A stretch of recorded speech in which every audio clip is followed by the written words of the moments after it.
Hi, hello, my friends. So I know it's been a minute and I posted a video a year ago and then disappeared, but listen, I am a perfectionist, which is why the podcast has been easier because it's like just audio. However, I decided I am working through that. I have started therapy for OCD. I am just gonna film on my phone for now, and we are gonna be talking today about my fall TBR, my fall books that I want to be reading, including some things that I have already read and want to recommend. I love watching these kind of videos. I love fall and winter reads and books, and so I figured, you know what, let's chat a little bit more about what I'm reading, because I briefly posted this on my Instagram and TikTok, and it's very hard to talk about books in such a short period of time. So we're going to start with a genre that's new to me, and that's cozy mysteries. And these are a book that you can find on a budget for super cheap. The first one is very popular, and I found out about this one on TikTok, and that is In the Company of Witches by Oralee Wallace. And there is a series with this one. I didn't realize this book is so hard to find. I had posted it on my story on Instagram and everyone was like, where did you find a copy? $10 on Amazon. And I bought it a couple months ago and kind of set it aside with my fall TBR. And I was like, okay, I'm gonna wait for a really cozy day to read this. So I have not read this one yet. However, it's supposed to be like Halloween Town, mystery, cozy feelings. Takes place in New England, which I mean speaks for itself in like cozy fall settings. There's a murder that takes place at the main character's family's Airbnb. Witches are known to have been in the town. She's trying to clear her aunt's name from this murder and figure it out. I don't know, haven't read it yet, but I'm very excited to read it, and I love the covers of cozy mysteries. So this was the first one that I got, have not read yet, but if y'all know me, you know I am a big fan of used bookstores, and I hit the jackpot. There's a used bookstore near me, and first of all, it is just like heaven on earth. I will try and put some pictures up in here. It's organized. It is a bookish person's dream. The romance section is popping, but they have a huge mystery section and then a specialized section just for cozy mysteries. So I picked up two last time I was there. First one is called Looking for Mr. Goodwitch, and the cover alone just sucked me in there. I love a good cat. I love a good mystery. It's about a sea witch who like is in this town where bodies are showing up on the shore. I don't know. I think this might actually be like in a series of books, but it sounds like it can be read as a standalone. So I'm excited. It's got that used book good smell. I pointed this book out to my partner, and he was very sneaky and paid for my books for me and also threw this in the pile for me. But it's called Roughly Speaking, roughly spelled in dog rough form. And you can see the cover again, like the cozy mystery covers are just so stinking cute. And the concept behind this one is how, you know, people that are blind or are hard of seeing have seeing eye dogs, and this is about a dog for a woman that is hard of hearing that helps alert her when fire alarms are going off, when you know, someone's knocking on the door, etc. But then the dog starts mysteriously communicating with spirits. So I think this one will be super fun. Also has that good used book smell. So those are my cozy mysteries that I have that are going to be happening for fall that I am very excited about. And again, check your used bookstores local to you. Even our Goodwill books, which I try and support the independent used bookstores more than the chains, but our Goodwill used bookstore also has like a small cozy mystery section. Highly recommend. Underrated book genre for sure. Now, getting into the stack, I don't know the best way that I want to attack this, so I'm going to start out with what I'm currently reading, which is My Roommate is a Vampire. And I did indeed impulse purchase this full price at Chapters on release weekend. I had heard nothing about it, knew nothing about it, but I'm like a Twilight girly. It is Twilight season, okay? And Vampire Diaries, which we'll talk about. But I saw this cover and I love the art style of it. And I was like, my roommate's a vampire. Okay. And essentially it's about this girl who is an artist in Chicago, not able to pay her rent, sees this ad on Craigslist, I think, and it's a very nice sounding apartment with no pictures, listed for $200 a month. And I am loving the writing style. I've started it today and I'm already halfway through. It's like super easy read. Really nice floppability in the book, if that's something you care about. I don't know. This one's real nice though. She, you know, meets this mysterious, very handsome looking man who seems pretty old-fashioned, okay? And she doesn't really think anything's up. He prefers to communicate through like handwritten notes rather than text or email. And she moves in, and then one day she finds bags of blood in the fridge. I'm a little bit farther than that, but I don't want to give away any more. But I really just love the writing style in this because it's modern, it's contemporary, it's not like super magical world. I love when they throw vampire literature into modern writing and how much fun that is. So this is my current read. I have a feeling this is going to be a 5-star read, which rom-coms can be hard for me because it can be like overly cheese. But so far the way this is written, it's very, very slow burn, the romance side of it. But it's so much fun so far. If you like vampire stories, I think that this one will indeed be for you. And who is this by? Jenna Levine. I don't know if she has other books. I'm definitely going to be looking into that after reading this because I'm really enjoying it so far. The next one, unfortunately, was a miss for me. I just finished reading this, Enchanted to Meet You by Meg Cabot. And if you were also like a 90s or early 2000s kid, maybe you read a lot of her books when you were younger, and you can always find them at thrift stores. But I saw this again in chapters and unfortunately did also purchase at full price, which sucks because this was a 2-star out of 5-star read for me. If you have me on Goodreads, you probably already saw my review. I had heard that it was like Halloween Town meets Twitches vibes, and it was just a bit of a miss for me. The town that it takes place in really reminds me of, if anyone's seen Ghost Whisperer, the little town that exists there, and Melinda's shop. Similarly, the main character, who's like a cottage witch in this, self-taught, owns a little fashion boutique, and they're getting ready for like the annual fall festivals and fall sales. But there's some mysterious danger that's coming to destroy the town. And anyways, it is a romance where there just wasn't enough relationship building and character development for me to make it enjoyable and believable. It was kind of all over the place, and I don't know if it was just felt like it was written for somebody too young. I'm not sure. It missed the mark for me. So if you like similar books to me or have me on Goodreads, maybe borrow this one from the library or through the Libby app and skip paying full price. The next one I want to talk about is, again, a theme here, The Vampire Diaries. Now, this is a reread for me. I actually only recently repurchased these books because I had them in childhood and Lord knows where they went. And again, I was at my favorite used bookstore and went to the young adult teeny bopper section and saw Miss L.J. Smith, and I said, oh, we love Miss L.J. Smith. So, Vampire Diaries books, very, very common to find at used bookstores, and this one has the first 2 books in it. I have the second, I don't know, I guess little anthology with books 3 and 4, as well as the next spin-off series. And I'm someone where I rewatch Vampire Diaries multiple times throughout the year anyways, but the books are really fun because they differ from the show. The books came out in the 90s originally, I'm pretty sure. And eventually, like if you know L.J. Smith lore, throughout the series, after the main 4 books and the first spin-off, publishing company actually hired someone to write under her name, but it wasn't her. So we don't count those. Those are not canon Vampire Diaries, but the first 2 books with the first 4 books in them, if that makes sense, vibes are immaculate. It's so interesting how Stefan and Damon are written in the books versus the show, who ends up with Elena, how Elena is written. Very, very interesting and super good, like cozy fall vibes. If you love Vampire Diaries, you have to give the books a try. And I think, is the price still on these? Yeah, $5 for this with the first 2 books in it at the used bookstore. And that's in Canada. So if you're in America, you can probably find it for cheaper because your economy is doing a little bit better than ours, I think, price-wise. Okay, the next one I want to talk about is Little Eve by Katrina Ward, and I am a fanatic of all Katrina Ward books. There's only one of her books that I don't have and haven't read yet, and that is The Girl from Raw Blood.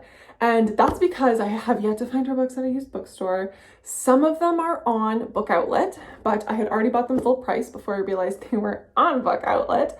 But she is so worth every penny. This is a thriller horror book, this one in particular for sure. Some of her books are more like psychological thriller mystery. I put this one in the gentle horror genre, but this is fall in a book. So it's about this family that's in a cult, okay? But they're not aware they're in a cult, right? Classic cult, that's how they get you. And it takes place on this island called Altnahara. I'm not sure if I'm saying this. This takes place in Scotland, and it is like dreary, cozy, but like horrifying, rainy, rocky mystery. It was so good. And if you've never read a Katrina Ward book before, her popular one is Last House on Needless Street, which is also like a brain, I want to say brain bluster. I can't think of the word I'm looking for right now, but it's the kind of psychological thrillers where you have no idea what's going on for the majority of the book, and suddenly everything starts clicking and making sense. Lots of twists, turns. This one's definitely a weird one. There are some themes. You might want to look up like trigger warnings with this one within the cult. But this one, I read it in the summer because I couldn't wait. Sometimes I get books for like my fall or winter TBR and I accidentally read them way too early, but it got me really excited for fall, so I don't regret reading it when I did. But Little Eve, very, very good. Katrina Ward, highly recommend.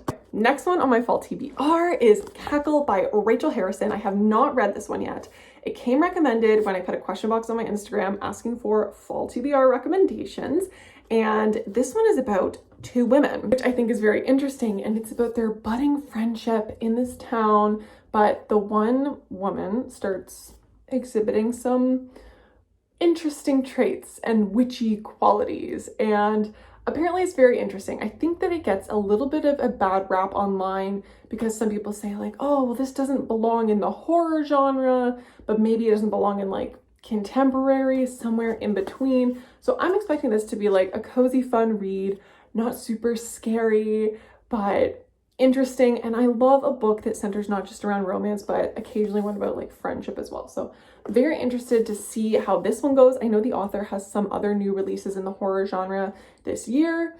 I'm gonna dip my toes in here. I got this one on Book Outlet for like $8. So kind of thing where I don't feel super bad if I don't end up liking it, but we'll see. I'm feeling very hopeful. This one came highly recommended by some people whose book opinions I really trust from my Instagram. The next one, I know everyone is talking about it. It's the Xhex.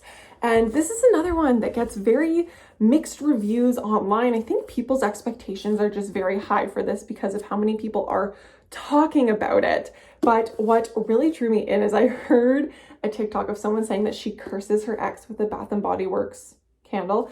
And if you know anything about me, a Bath & Body Works seasonal candle. So that hooked me in. I think it's gonna be fun, just a little witchy rom-com, and this might not matter to some people, but it does to me. I am obsessed with this style of pages. If you know, you know, but that like rough, ragged edge, I don't know. And again, like excellent floppability, comfortable to hold. I'm very excited to read this. I'm trying to save this one for October, which is this weekend, which is so exciting. I'm hoping to post this the same day I film it, so we'll see if that sentence holds true. And then there's a sequel to this one I don't have yet because I want to make sure I like it, called The Kiss Curse, but we'll see. Again, I am here for a good time, not a super serious time. I just enjoy books for the vibes. It doesn't have to be that deep for me, so excited for that. This one is more of a general, I guess, recommendation, not necessarily specifically this book, but I have gotten more into the thriller and mystery side of books, and I've really been enjoying Lisa Jewell, and I found this one at the thrift store. It was expensive. It was $12.50, but it was at a family-owned, local, very historic used bookstore in my city, and I said, okay, you deserve my money more than Amazon. I've slowly been reading a bunch of Lisa Jewell's books because they're very common to find at the used bookstores, and I really enjoy them. A lot of them just have a very cozy, like fall and winter vibe to them. They're not like super scary. It's more mystery, thriller, what is going on. So Lisa Jewell, highly recommend. I'm pretty sure Book Outlet also has a lot of Lisa Jewell, Ruth Ware, if you're into that, Mary Kubica. Those are my top 3 that I look for in the mystery section at used bookstores. The next one I have is another one, I haven't read it yet, called The Last to Vanish by Megan Miranda. And I saw this at a few different used bookstores, and the first one I saw it was expensive, like $12.50 again. And I was like, okay, well, I've never read anything by this author. It's a mystery. I think like thriller mystery. And then I was at, again, my favorite used bookstore, found it for $7. And again, look at the pages. It's got that nice like raw edge, good floppability. It's what I'm looking for in a book, right? So I'm excited for this one. I don't fully know what it's about, like small town, an inn, missing people, figuring out crimes, classic thriller, am I right? And we're losing daylight. It's already that time of year where seasonal depression is slowly sinking in and the days are getting shorter.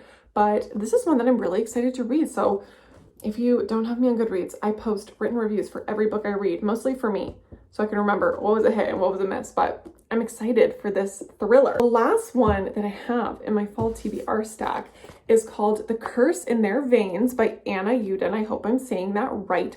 She's actually a creator here on YouTube. She's a psychologist, I believe, psychoeducator, Romanian-born therapist and writer. Very, very cool. And she offered to send me this book, which is very kind of her, because I had posted about wanting to read some witchy reads. And this one sounds so interesting because it's about a Romanian family, takes place in a Romanian town with these budding witches, goes into a lot of working through intergenerational trauma, which I am like from, my family is from Eastern Europe. I think that interweaving these themes of healing the generational trauma that especially people in like post-communist countries and Eastern European countries face into like lore of just cozy, witchy fall feels. Like I love the cover too, is going to be really good. So I am probably going to be reading this one sooner than later because I am very excited about it. Oh God, I have very messily stacked these books in an unsafe manner. Okay, give me a second here. Picking up a sweat here, y'all. But that is my fall TBR that I have going for the month of October, you know, that I've already kind of dipped my toes into a little bit, but I'm really excited to get into the fall vibes. And I am like also a little bit of a nutter. I usually have 3 books on the go at one time. I like to have a physical book, a Kindle book for at night when I'm in bed and don't want the light on, and then an audiobook, which I borrow all my audiobooks through the library, through the app Libby. I am not paying for audiobooks at this point in my life, okay? Not within the budget.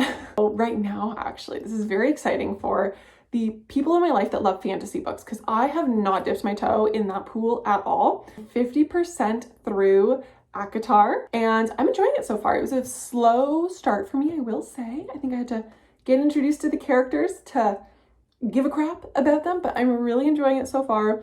However, the wait per book through Libby is really long, so unfortunately, the wait for book 2 is like several months long, so it's going to be a long journey. This is going to be a long journey of reading these books because I am not forking out hundreds of dollars for the collection to read physically. Like this pile alone here is less than $100 of books. The used bookstore is the way to go, or like Book Outlet. If you're in Europe, I think you all have your own discount bookstores that are well known. Book Outlet is like the Canadian good price book. It's not even used books, it's new books, just at such a good discount price. I will eventually finish the ACOTAR series and maybe dip my toes into Throne of Glass, Crescent City. I don't know.